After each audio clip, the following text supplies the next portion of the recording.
This episode is brought to you by Progressive Insurance. Do you ever think about switching insurance companies to see if you could save some cash?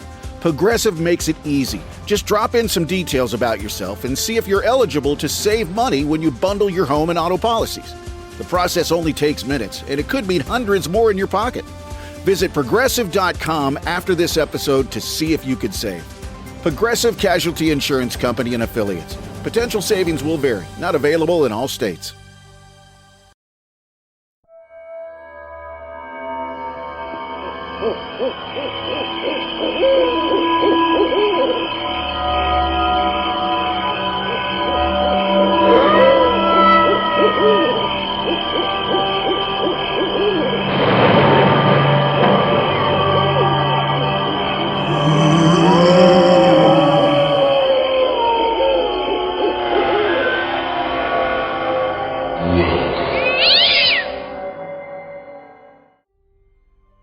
Hello and welcome to the Halloween podcast. I'm your host, Megan Cunningham. And I am Lyle Perez.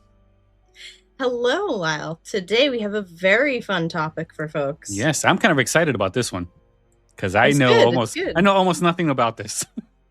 This is something that has been in the background of my mind for a while, and I forget exactly what happened, but there was an interaction on one of our socials, and I happened to mention it in a comment to someone, and they were like, "Oh, I want to hear more about that." So I started crafting a little episode in the back of my mind, and here we are. Perfect. So what are we talking about? So today, well, we'll just jump right in. So I want you to imagine strolling through a beautiful cemetery on a warm spring afternoon. Families spread blankets beneath the shade of towering trees. Children laugh as they play nearby. Couples wander winding pathways arm in arm, admiring flower gardens and ornate monuments. And somewhere in the distance, the sound of birdsong drifts through the air as visitors unpack baskets filled with sandwiches, fruit, and coffee before sitting down to enjoy a leisurely meal beside the graves of their loved ones. What do you think? Sounds kind of weird to me. So, to modern ears, the scene feels almost impossible to imagine. So today, cemeteries are places of quiet reflection where conversations are hushed and visitors rarely linger for long. The thought of gathering there for a picnic or even a casual afternoon stroll can seem unsettling, if not outright disrespectful.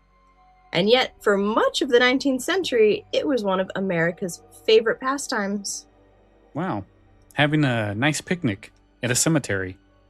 Yes, picnics and all kinds of other things. Yeah. So far from being considered strange, cemetery picnics were an accepted part of everyday life.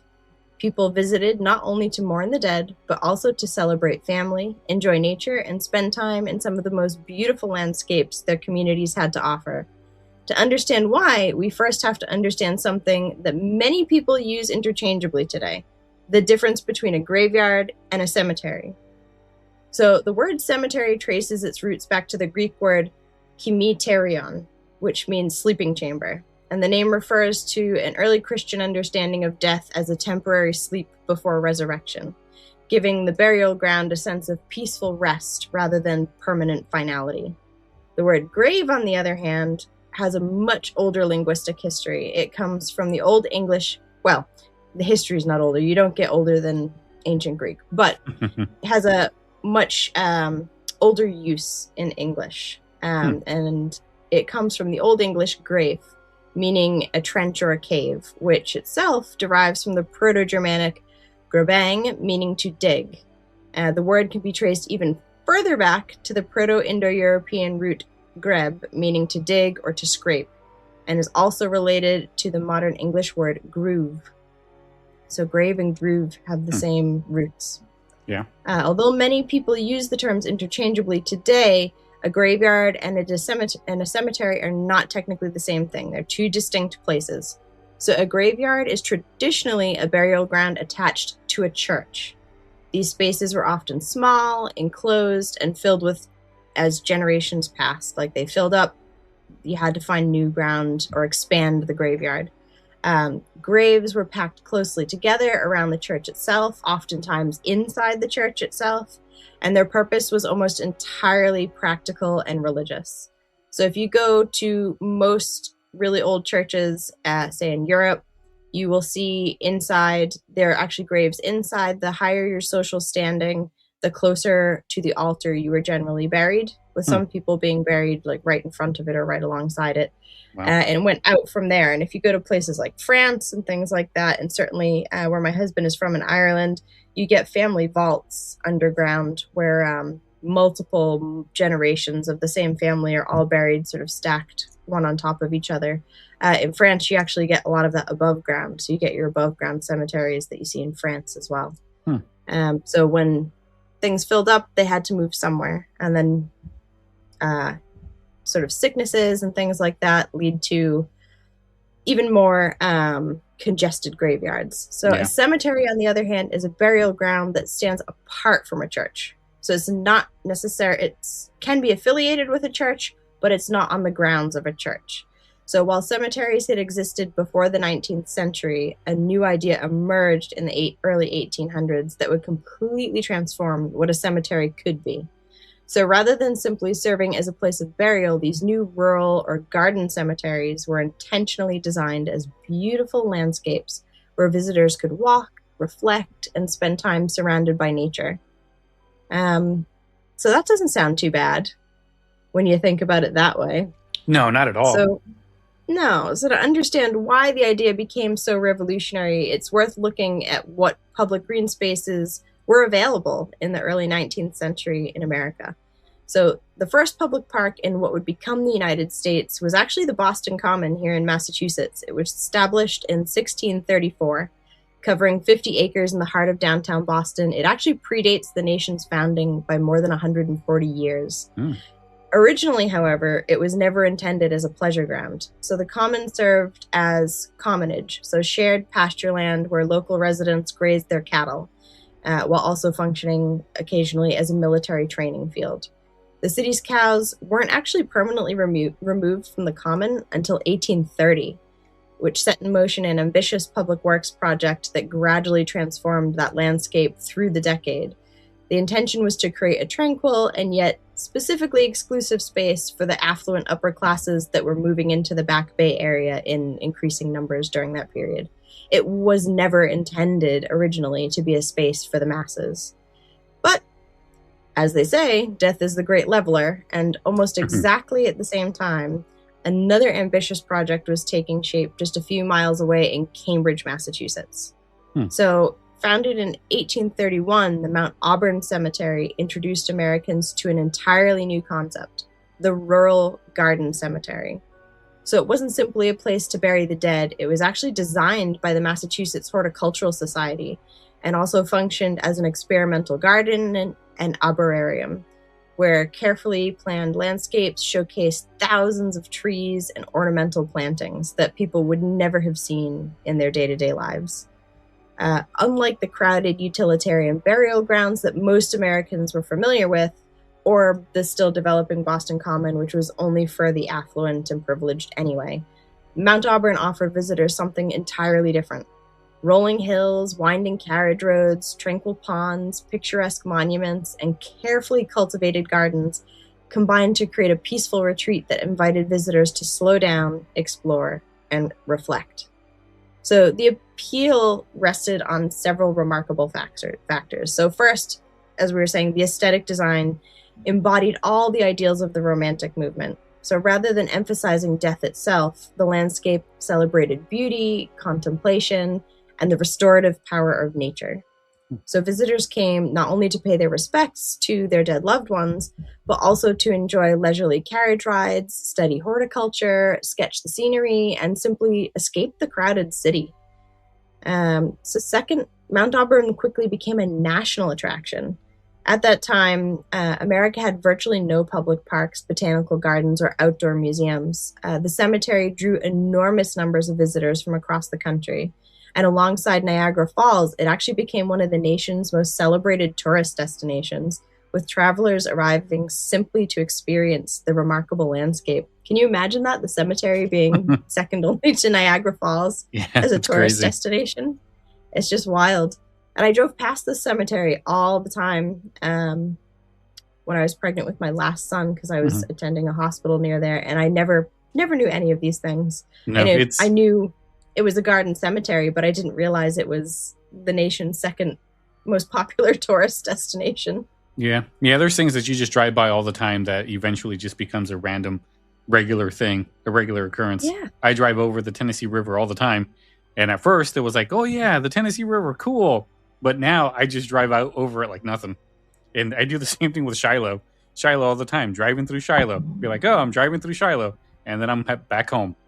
And it's like nothing anymore. And to me, I'm going, oh, wow, he drives through Shiloh. That must be amazing. Like, it must give you pause. And you're like, no, it doesn't give me any pause at all. I'm thinking, what am I going to cook when I get home?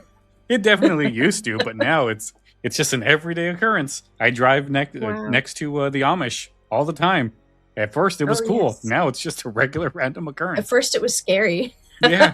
From and now what you were telling me. It's just regular thing now. Yeah. Yeah, the Cherry Mansion. I drive by that thing all the time, and it's no longer fascinating. It's just the Cherry Mansion. I see it every day. Wow. Yeah. So it also reflected Boston's changing social landscape. So unlike many older church-affiliated burial grounds, Mount Auburn welcomed people from different religious denominations and backgrounds, making it one of the earliest large burial grounds in the region to embrace a more pluralistic approach to interment.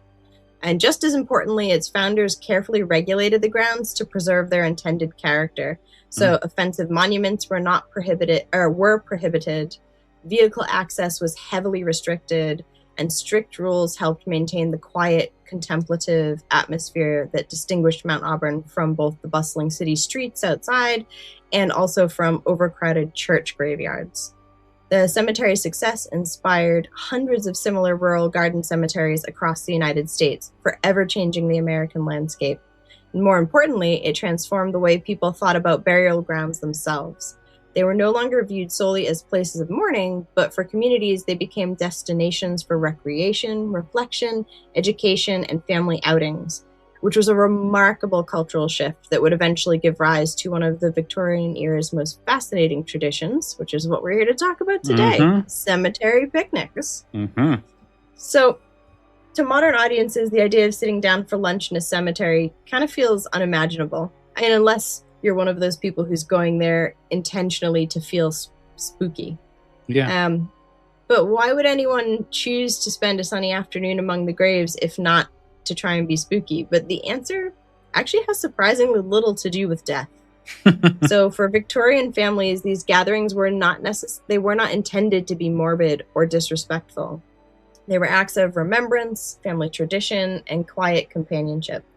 The cemetery was simply a place where loved ones had been buried. It was also a place where their memory remained part of everyday life. So scholarly research describes cemetery picnicking as a uniquely adaptive Victorian tradition in which the living socialized, dined, and maintained a continuing relationship with their deceased relatives. The custom emerged in response to two defining realities in the 19th century that were just part of everyday life. And one was the severe shortage of public green spaces, and the other was a profoundly different understanding of death itself than what we have today. Yeah. So to understand why the tradition flourished, we first have to understand the world that Victorians lived in so we can understand their mindset. For Victorians and people living in that period, death was not an unexpected interruption to life. It was an ever-present companion. So yellow fever and cholera epidemics swept repeatedly through American communities. Women frequently died during childbirth. Childhood mortality remained heartbreakingly common. And the Civil War had claimed hundreds of thousands of lives, leaving families across the nation to cope with unimaginable loss. Yeah. Nearly every single household had experienced the death of someone close, and most often more than once. So faced with that reality, many families found comfort not by distancing themselves from death, but by continuing to include the deceased in their family life. So a visit to the cemetery rarely ended after placing the flowers on the grave. Families often spent hours tending burial plots, carefully scrubbing the headstones, planting flowers, and maintaining the family lot before sitting down together to share a meal beside those they had lost. In many ways, the picnic became another expression of remembrance and a way of maintaining a bond that death was not believed to have completely broken. Yeah. So that way of thinking may seem unfamiliar today, but the Victorian era, it reflected a much broader cultural understanding of mortality. In his landmark work, The Hour of Death, historian Philippe Arès observed that 17th century Western society generally viewed death not as something to be feared or sort of hidden away from day-to-day life, but as a peaceful temporary sleep. Mourning was very public, it was deeply ritualized, and it became woven into everyday life rather than being separated from it. So today, we try to sort of stuff it in the back of our minds. It's a downer. Nobody really wants to think about it going through their day-to-day lives. But for them, it was just part and parcel of the expression of their fashion, the expression of their aesthetic, just everything. Yeah. It was something that never went away and didn't sort of bother them in the same way that it bothered us. It was just a fact of life. Yeah. And of course, the Victorian fascination with death extended far beyond the cemetery. Following Prince Albert's death in 1861, Queen Victoria spent the final 40 years of her reign in mourning, shaping customs throughout Britain and much of the English-speaking world. Black clothing, mourning jewelry, elaborate funeral traditions, and memorial rituals became defining features of the age. And death also found its way into popular culture. So writers like Edgar Allan Poe transformed grief, mortality, and the supernatural into some of the 19th century's most enduring literature. Seances and other parlor entertainment centered on communicating with the dead became fashionable social activities. Again, people had lost, especially during the Civil War, many relatives. People were lost very often before their time. So there was a desire to keep in touch with those people, to try and communicate with them. So seances and spiritualists and things like that were very fashionable during this period. Yeah. And even post-mortem photography was commonplace, allowing families to preserve a final portrait of a loved one after death. Super dark rabbit hole if you ever want to go down that. It sounds very they're creepy. Definitely on the internet. Yes, they are. So, seen in that context, cemetery picnics no longer seem quite so unusual. For Victorian families, they were not celebrations of death, but celebrations of enduring family bonds. So, sharing food, conversation, and quiet moments beside a loved one's grave reflected the belief that those who passed away still remained part of the family story. And contemporary newspaper accounts from that time revealed just how ordinary the custom had become. So, one New York newspaper described Manhattan families strolling through their local cemetery, carrying baskets filled with beef sandwiches, ginger snaps, and fresh fruit before settling down for a leisurely afternoon meal.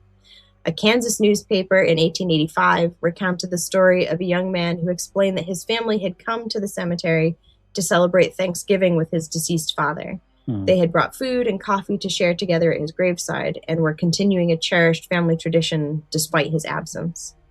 And not every cemetery gathering centered completely on mourning. Many also developed a distinctly social and sometimes surprisingly festive atmosphere.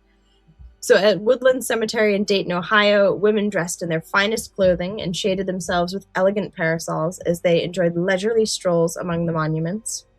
And a St. Louis newspaper described young people strolling through the cemetery beneath the soft glow of Japanese lanterns during organized evening gatherings. According to one account, receiving an invitation to a cemetery picnic had become one of the most sought-after social engagements of the season, an invitation that the newspaper joked only an insane person would decline. So these were the hottest tickets in town to be invited to a cemetery picnic, particularly one of these illuminated after-hours ones. Yeah. And to us, those scenes may seem almost surreal, but to the Victorians, they represented something remarkably ordinary, a peaceful afternoon or evening spent with family, surrounded by beauty, perhaps honoring those who had gone before while continuing to include them in the rhythms of everyday life, and sometimes just keeping up with the social, like what was de rigueur at the time. Yeah. As they said, only an insane person would turn that invitation down. Yeah, it's crazy to think because there's a lot of cemeteries here in Tennessee. There's tons. And I drive by them on a daily basis. I'll be like, there's one where my store's at, probably about a quarter mile up the road going towards my house, there's a cemetery there. And I drive by it all the time. So I think it might be weird if I drive by one day and there's a bunch of bouncy houses. There's a bunch of people there. Like there's a whole party going on at the cemetery. It'd be kind of weird. It's true. And people brought their family dogs, like their accounts of dogs and children just running wild through the tombstones and things, and nobody batted an eye. Yeah. So what became a way of remembering loved ones soon became something much larger. So unusual as we might think a cemetery picnic is, like, so you're not going to stop and have your lunch at work in the nearby cemetery. No, it's not like I'm going to go over there for lunch. But unusual. Yeah, there's a hot dog guy there. He's not just selling hot dogs. Can you imagine? They were anything but unusual to people who took part in them. So before long, the custom had spread well beyond individual families and had become a familiar part of American life. And nearly everyone participated. So it wasn't sort of just a thing for the upper classes or just a thing that working class people did. Everybody did it. So farmers might stop to eat their midday meal after tending family graves. Middle class families packed picnic baskets and spent entire afternoons wandering the winding pathways. Wealthy Victorians arrived in horse-drawn carriages and spread blankets and set up folding tables beside elaborate family monuments. Grandparents, parents, children, young couples, they all took part. And for nearly a century, cemetery picnics were simply another way Americans gathered together. The tradition flourished from the 1830s with the rise of the rural garden cemetery movement, and then gradually declined after the First World War, before largely disappearing in the 1920s. So, like I said, I don't know anybody who still does that here today in quite that same way. Well, have I got some stories for you? Oh, I can't wait. So although the custom spread throughout much of the United States, it found its greatest popularity in the country's beautifully landscaped rural cemeteries. Mount Auburn Cemetery, which we mentioned here in Massachusetts, inspired hundreds of similar burial grounds, including Woodland Cemetery in Dayton, Ohio, and Columbia Cemetery in Colorado. These were places where families gathered, children explored winding pathways, and entire afternoons could pass beneath the shade of carefully planted, manicured trees. But why did these places feel so different from the graveyards that had come before them? Like, why weren't people doing this at their local church graveyard? And part of the answer lies in the changing design and purpose of American burial grounds. So traditional church graveyards were first and foremost sacred spaces. Their monuments frequently featured skulls, crossbones, winged death heads, crucifixes, hourglasses, and other forms of memento mori imagery intended to remind visitors of the certainty of their own death and the importance of living an upright life in preparation for eternity. Yeah. The new rural garden cemeteries offered a striking contrast to that mindset. So although they certainly contained religious monuments, their overall design emphasized beauty, peace, and quiet reflection rather than a moral warning. Rolling hills replaced crowded churchyards, flowering trees softened the landscape, winding carriage roads invited leisurely walks, and lakes, gardens, and carefully planned vistas encouraged visitors to linger and enjoy the views rather than hurry home. So the cemetery no longer felt simply like a place that you bury your dead. It actually became a destination to visit. And some historians have suggested that this transformation helps explain why cemetery picnics became so widely accepted. Instead of confronting visitors with constant reminders of mortality, these carefully designed landscapes encouraged reflection on memory, the passage of time, and the enduring connections between generations. And there was another reason that cemeteries became so popular. So as we were saying, for much of the 19th century, there simply wasn't anywhere else quite like them. Most American cities had very few public parks, botanical gardens, museums, or landscape recreational spaces that were open to all.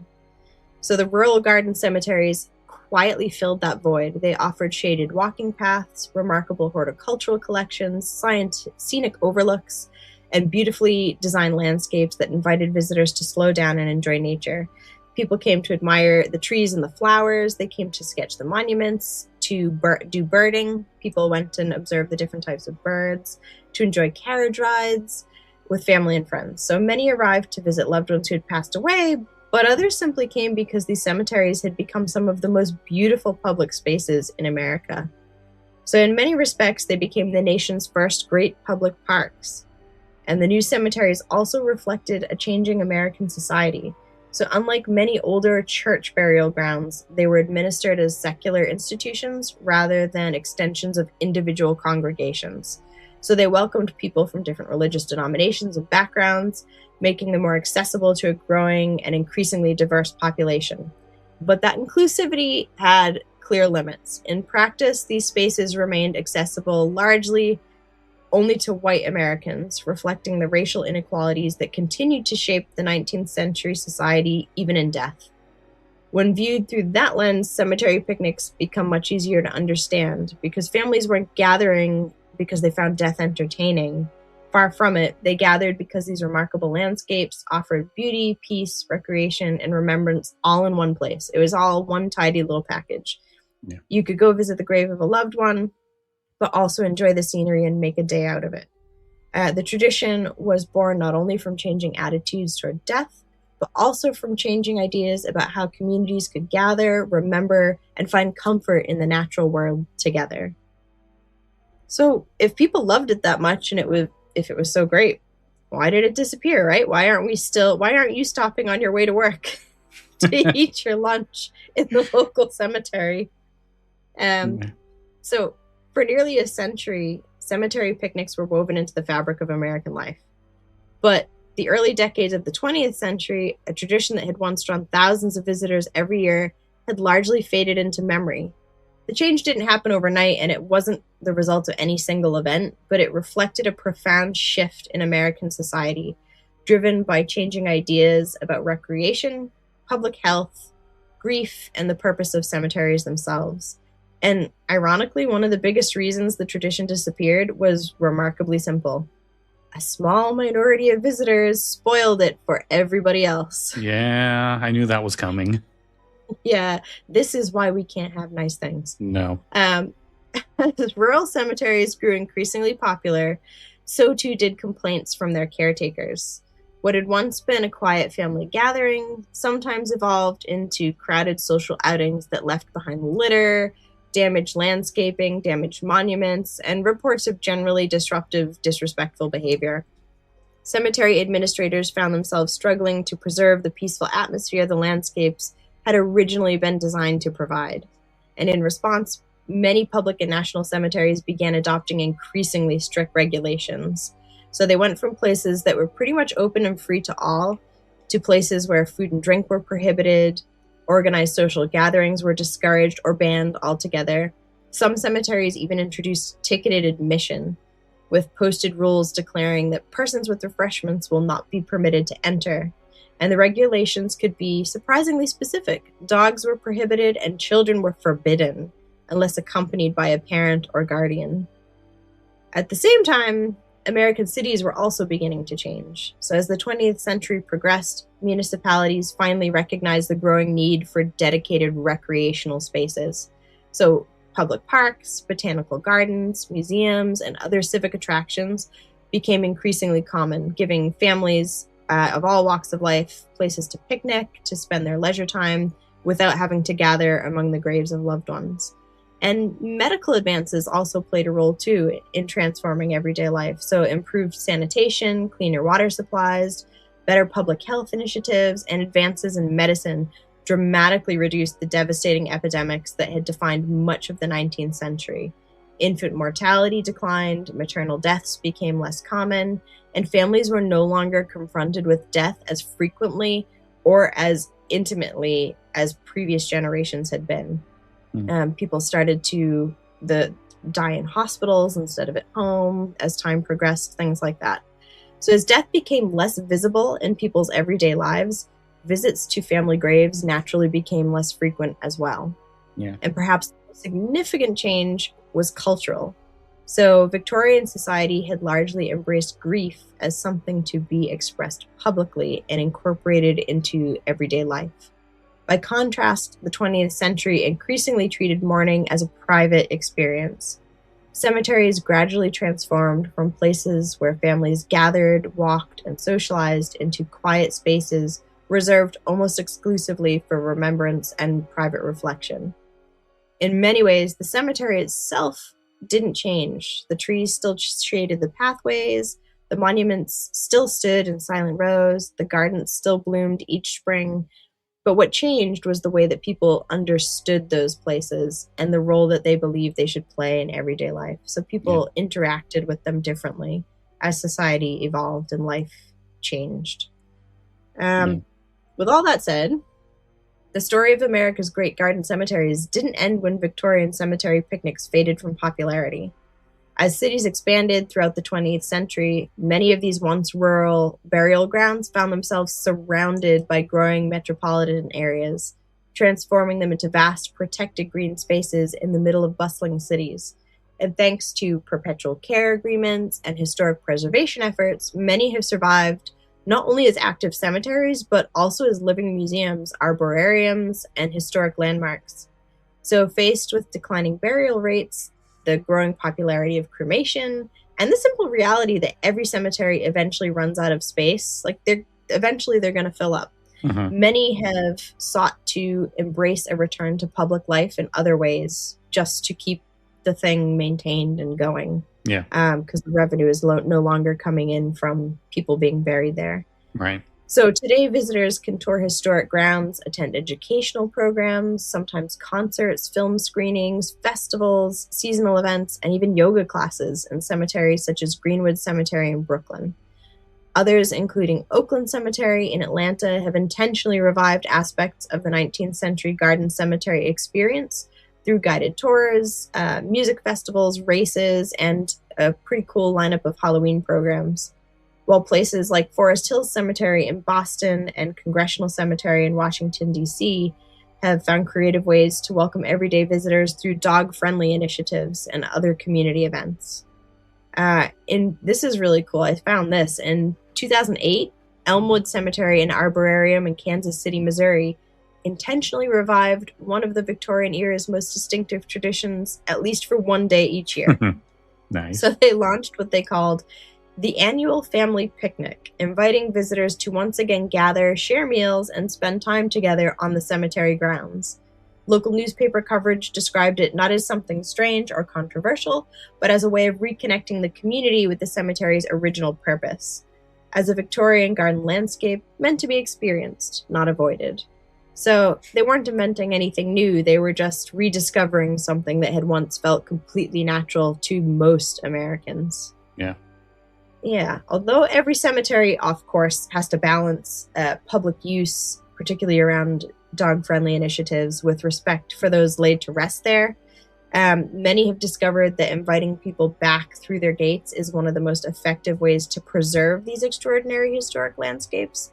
And in many ways, they're returning to the role that they once filled in society, not simply as burial places, but as places where history, nature, remembrance, and the wider community can all come together. Yeah.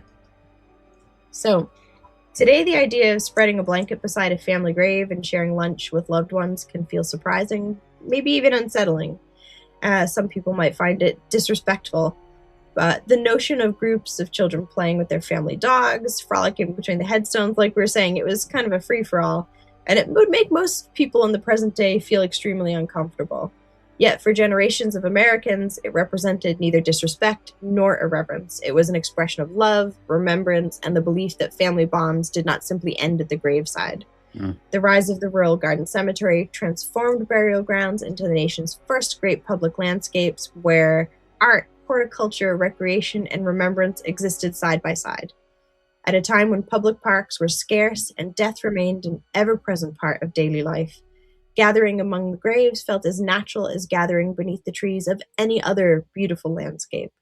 In many respects, cemetery picnics tell us less about the dead than they do about the living. And they remind us that every generation develops its own customs for remembering those who came before. The Victorians chose to honor their loved ones not only through mourning, but by continuing to include them in their family traditions, sharing meals, telling stories, tending graves, and finding comfort in places that today we often only associate with loss. But perhaps that's why the tradition remains so fascinating to people today. It offers a glimpse into a world where death was not hidden from everyday life the way it is today. It's not sanitized.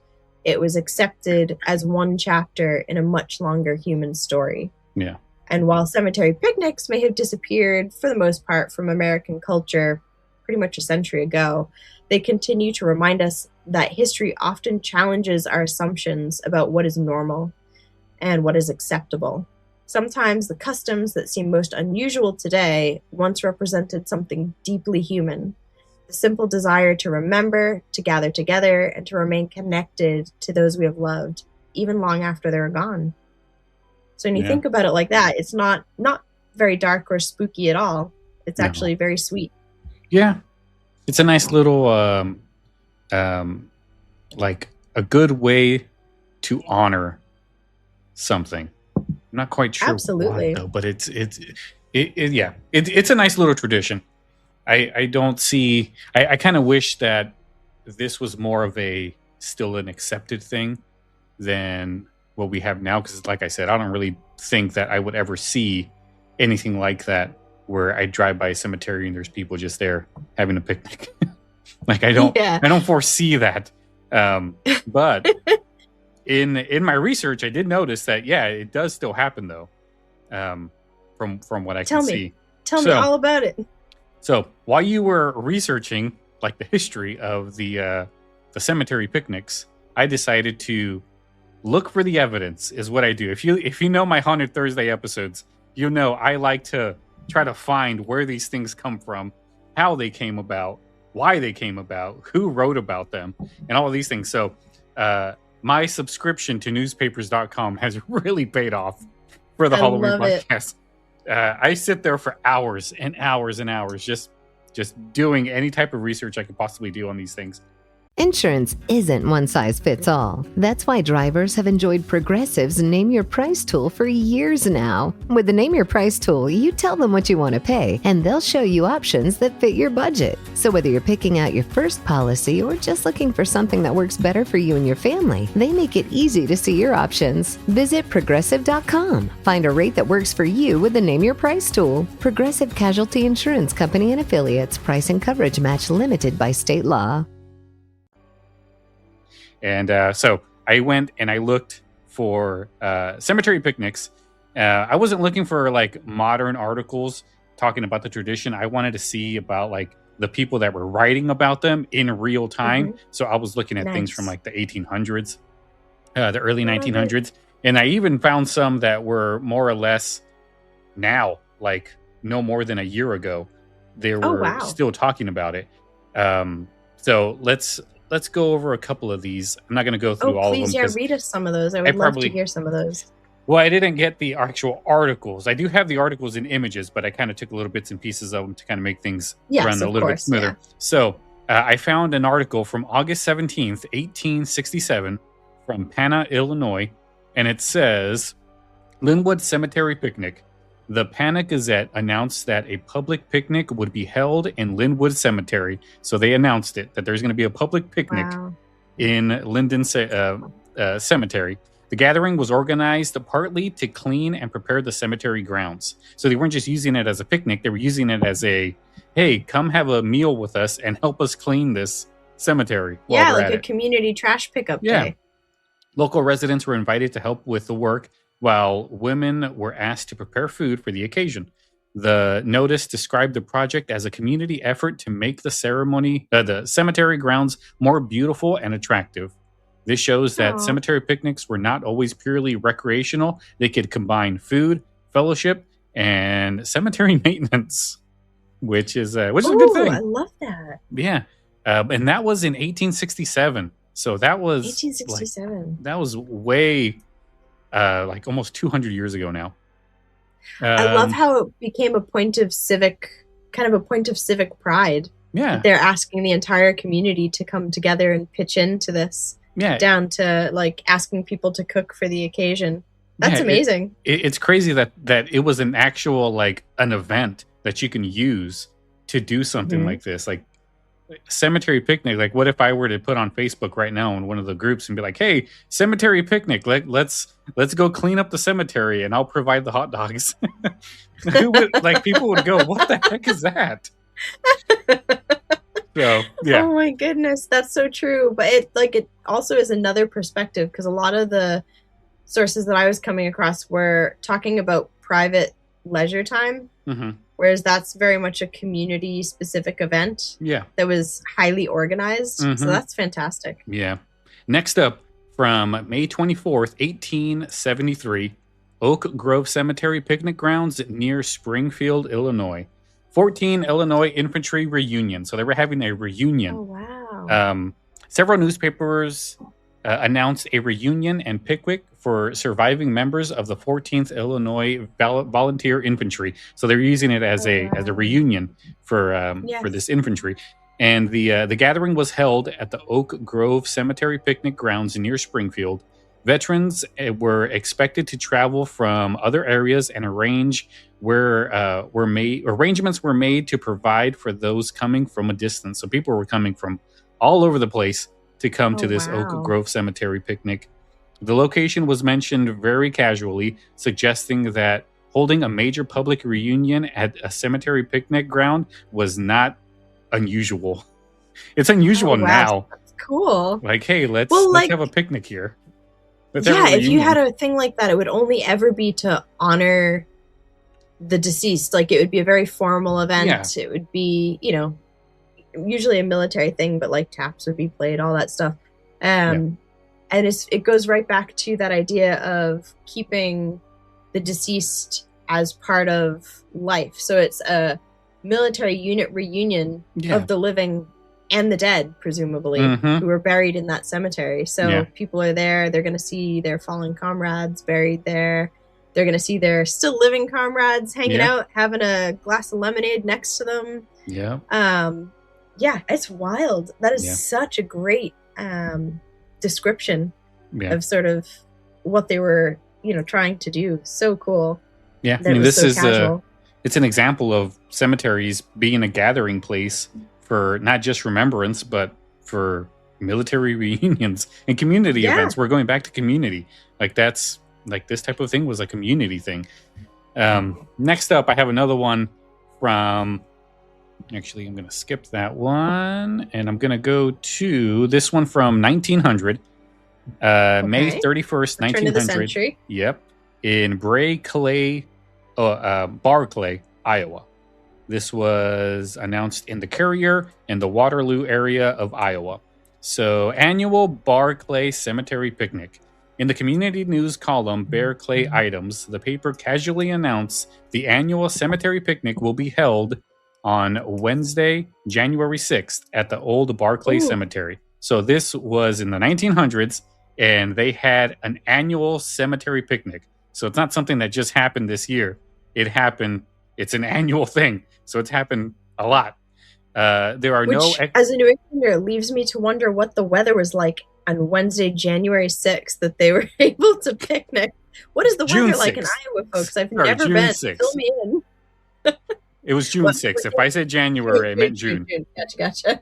Okay, I heard January. My head was spinning. I was like, wait, what? That would be kind of weird. That is hardcore picnicking. In the article, there was no explanation as to what a cemetery picnic was. So that leads me to think that people already knew in 1900, they knew what a cemetery picnic was. If you didn't have to explain it, like, it was just there. And there you go. People just knew what it was. The notice appeared alongside everyday local news like sales, weddings, visitors from out of town, and farm updates. So it was just casually in the paper, like, hey, this is the day we're having the annual cemetery picnic. Come join. And it was just in there. And that's something that you lose when you're looking at articles that have been digitized. So everything I looked at had been digitized from its original format. So you don't get the context. You just get the article. Yeah. So there's no seeing what else is around it, what else is on the same page. So that's amazing. Yeah. Absolutely amazing. Because it really does, as you say, illustrate just how everyday and ordinary it was. Yeah. It gives you a whole sense because you see the entire page. Like, it's all there. So you can just pick whatever pieces you want out of it. But having the actual thing in front of you so you can actually see, and it has a lot of cool images too, which is fascinating. Like, there's drawings and stuff in there of different ads. Oh, wow. It's cool. This is probably one of my favorite thing from being able to do this podcast now is being like, all right, so how could I use newspapers.com? How could I use it now? Oh my goodness. So the placement, of course, signifies that this was just an everyday thing. So cool. Nothing morbid or unusual. It's just a cemetery picnic. By 1900, annual cemetery picnics had become an established tradition in some communities, woven into the rhythm of local life rather than being viewed as anything strange. So in 1900, it was just an everyday thing. And it sounds too like at this stage they're getting more like organized. Mm-hmm. So it was less about a free for all and more about here's this thing that we do annually. Yeah. Like, you know what the deal is, turn up. Yeah. Rather than just people free for alling it every day of the week. Yeah.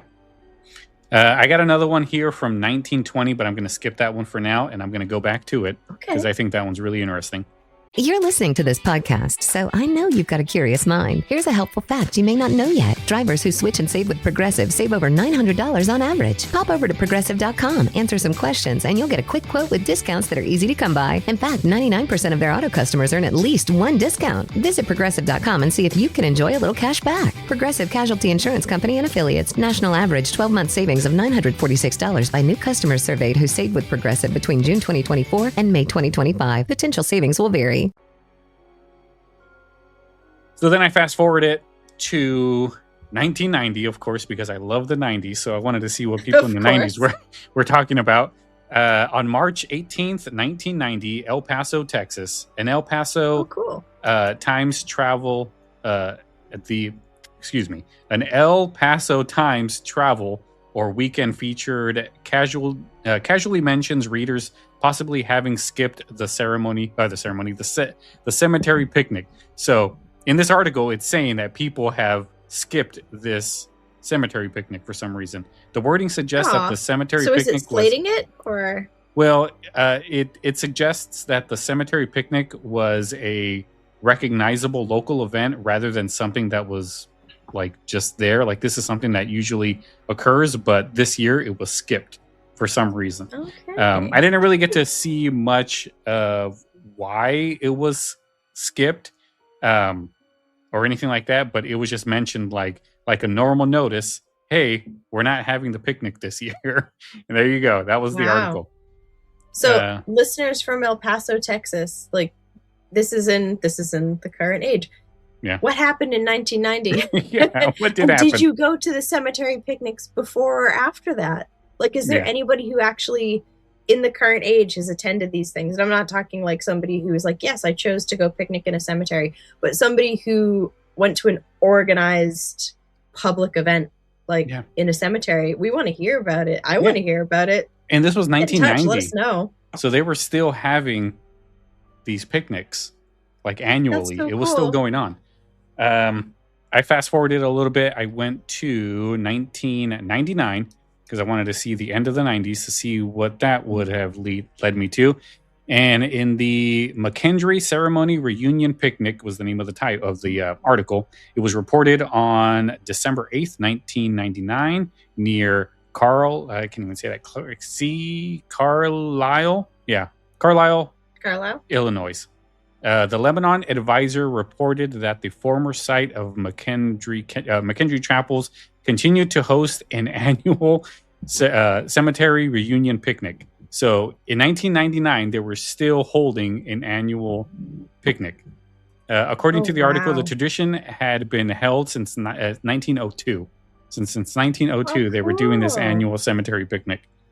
The original church had been long gone since 1945, but the ceremony gathering continued. So even after the church was gone, it still was such a community event that it kept going. Oh, that's incredible. Oh, I love that, especially because it's not, well, I mean, from what you've just read, it doesn't sound like something that was a revival event. Yeah. It was something that was a continuous event. Mm-hmm. So it's sort of still going since 1902. Yeah. I love that. Even after the church was gone, like the grounds is still there and they still continued to have it. That's amazing. Yeah, they didn't. Presumably they were partying like it was 1999. Yeah. So it... Sorry. The event appears to have become a way for families and church members to preserve local history and remember earlier generations. Oh, that's lovely. Yeah. That's really, really lovely. And I can't, like I said, I love that it's a continuous event. It wasn't a revival. It was right. continuous. It was still That's going. brilliant. But I kind of skipped now. I went straight to now time. So I did find a couple of articles of like now. This was Okay, present reported day. on November 12th, 2024 in Burke Cool. County, North Carolina.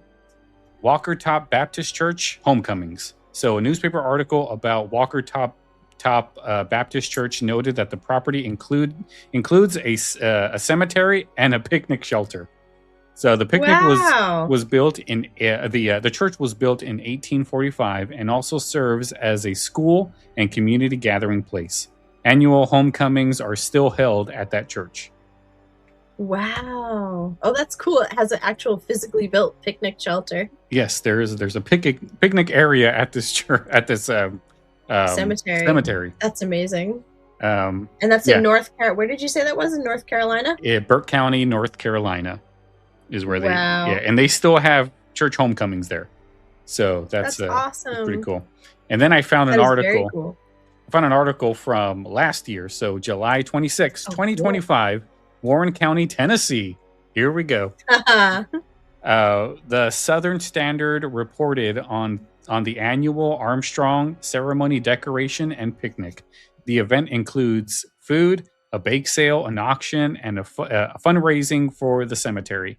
Organizers described it as a way to honor the dead, enjoy fellowship with the living, and maintain the cemetery throughout the year. So they did back in the 18 whatevers, they were using this Yeah. as a way to maintain the cemetery. Well, I suppose the maintaining of the cemeteries is more of a modern thing. So in the 18 and early 1900s, it was kind of a free for all until they introduced, like even when they introduced ticketed entrance, it wasn't always necessarily paid for ticketed. Mm-hmm. But as like cemeteries became full and people were no longer paying revenue through being buried there and Right. like things like that, then they started to reinvent it as something that could be a revenue fund for the cemetery. Yeah. But yeah, so that's really, really cool. Yeah. That's And last year. That's last And year. right and near that- you? Is it right near you or is it far away? 'Cause I'm not Tennessee's sure a where long I'm not state. sure where that is. I didn't really look into it much to see where it was, but I just know it's in Tennessee. But Tennessee's pretty long. Yeah, that's something. It's a long state. Yeah, it's It's not like very. Massachusetts. People not very are like, big, tall. Massachusetts is small. I'm like, end to end, it's kind of long. Yeah, yeah. But this is the strongest example that this tradition is still going on today. Like it's That not. is so cool. It didn't disappear entirely in some small areas. I'm sure it's still going. That's so cool. I love it. Yes. But now So let's are you get to gonna the. go? Are we gonna get a Oh, no. selfie of Lyle at this cemetery picnic fundraiser? I doubt it, but who knows? I'll look it up later and see where it's at. If it ends up being close to where we're going to do that con, we'll definitely go. Yeah. We'll figure it out and we'll go. That's so cool. Well, it's in Uh, July though, so it'll be the wrong month. Nah, wrong month, but we can still go to the cemetery and be like, yeah, this is where they have it. We can go have a meal there. We'll take some sandwiches and we'll have a picnic at that. I'll tell you what. cemetery. I'll raise you when Oh. you and your family eventually make it as far as Massachusetts to do the Salem thing. Yeah. We will picnic in Mount Auburn Cemetery, the Oh, first one, That sounds good. the original, Yes, we'll do that. We'll do that. which is gorgeous, by the way. It's really, really beautiful. Like it is just a gorgeous landscape. Yeah. All right. The last one I got. This is the one that I skipped from January 22, 1920. And I skipped this one because this one is the only one that I was able to see that actually said that the cemetery picnics are banned. This is the first time I actually seen it banned. In Hamilton, Ontario, Canada, from the Windsor Star. The newspaper reported that cemetery picnics had become so popular at Hamilton Cemetery that officials decided to ban them. So at this Wow. Hamilton Cemetery, it is banned. You cannot have a cemetery picnic there. According to the article, the cemetery had been overwhelmed by overflow picnic parties from nearby Dunder Park. So from the Okay. park, they were coming over and continue the party at the cemetery. Cemetery management issued an order prohibiting picnic parties on the grounds. The article also notes that smoking was banned. although mourners attending funerals were still permitted to smoke while waiting for burials. Okay. So the one thing that's fascinating about the article, it doesn't criticize the cemetery picnics themselves. Instead, it suggests that it just became too common and too big. Yeah. They just were too many people, and then it just becomes a I guess a hazard, probably, that there's too many people in one area. I don't know, and maybe the cemetery It was just can't. probably intrusive too. So by 1920, the ways in which people mourned had definitely become more private. Yeah. And had definitely, like, it would have perhaps been intrusive if, say, you were burying someone there that day and there was a crowd overflowing from the park next door having a grand old time 4 plots away. Right. You know? Yeah. Just, it's, yeah. So I can understand that. Especially, I wonder if they were intentional cemetery picnics or if it was just a matter of the picnics were intended to be in the park, but if there was no space in the park, you had to then like walk to the cemetery to continue with your afternoon. Right. It doesn't really tell us, but that's my question. That's what I would be interested to hear is like, was it an intentional thing or was it literally just you woke up too late, turned up too late, all the spots in the park were gone? Right. Yeah. Well, this was over 100 years ago, so I don't think we'll ever find the answer to that. Yeah, nobody's going to be able to tell us probably now, firsthand anyway. Oh, that's amazing. But that's all I got so from the newspaper research I was able to do. This episode is brought to you by Progressive Insurance. Do you ever think about switching insurance companies to see if you could save some cash? Progressive makes it easy. Just drop in some details about yourself and see if you're eligible to save money when you bundle your home and auto policies. The process only takes minutes, and it could mean hundreds more in your pocket. Visit Progressive.com after this episode to see if you could save. Progressive Casualty Insurance Company and Affiliates. Potential savings will vary. Not available in all states. So cool. And I had mentioned to you, like when we were discussing this episode, and you might be able to tell me better or not. Obviously, it's not my specific cultural background, but is this at all similar to Dia de los Muertos customs in terms of like being with your relatives and sharing a meal and stuff like that? You know, to tell you the truth, I never really celebrated Dia de los Muertos. It was not something that my family really did. I know my cousins, some of them do, but they do it more of a heritage type deal. Yeah.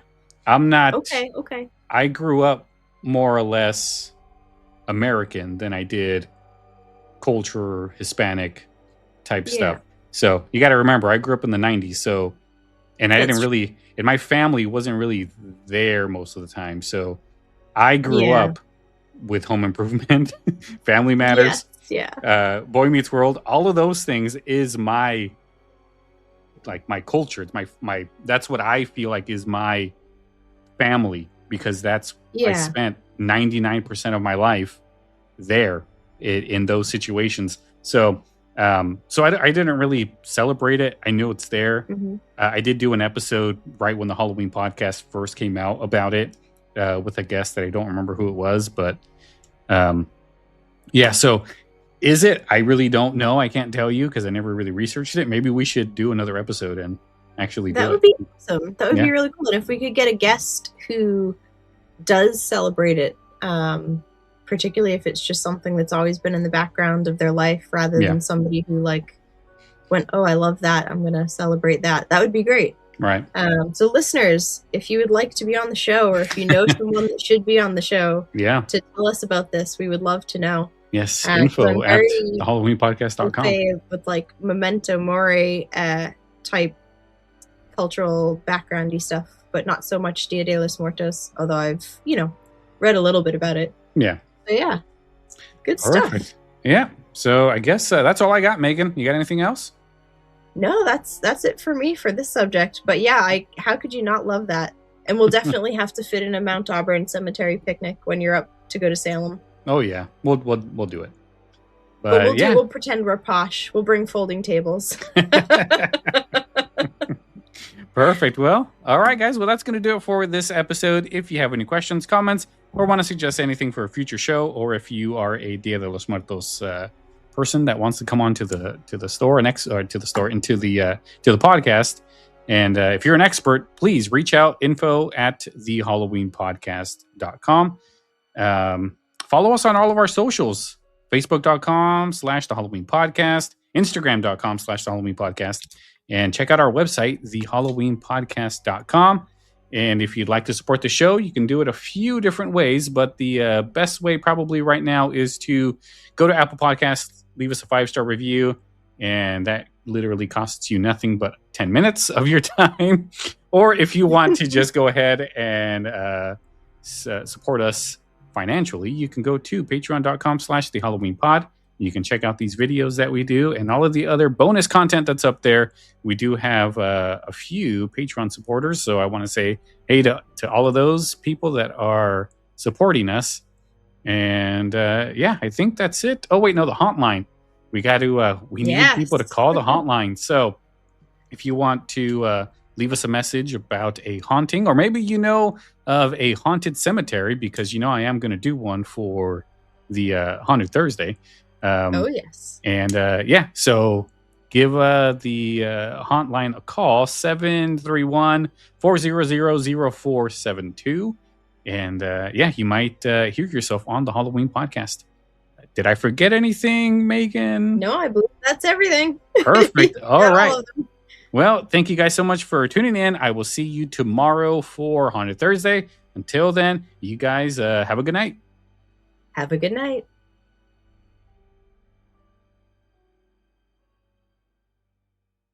You're listening to this podcast, so I know you've got a curious mind. Here's a helpful fact you may not know yet. Drivers who switch and save with Progressive save over $900 on average. Pop over to Progressive.com, answer some questions, and you'll get a quick quote with discounts that are easy to come by. In fact, 99% of their auto customers earn at least one discount. Visit Progressive.com and see if you can enjoy a little cash back. Progressive Casualty Insurance Company and Affiliates. National average 12-month savings of $946 by new customers surveyed who saved with Progressive between June 2024 and May 2025. Potential savings will vary.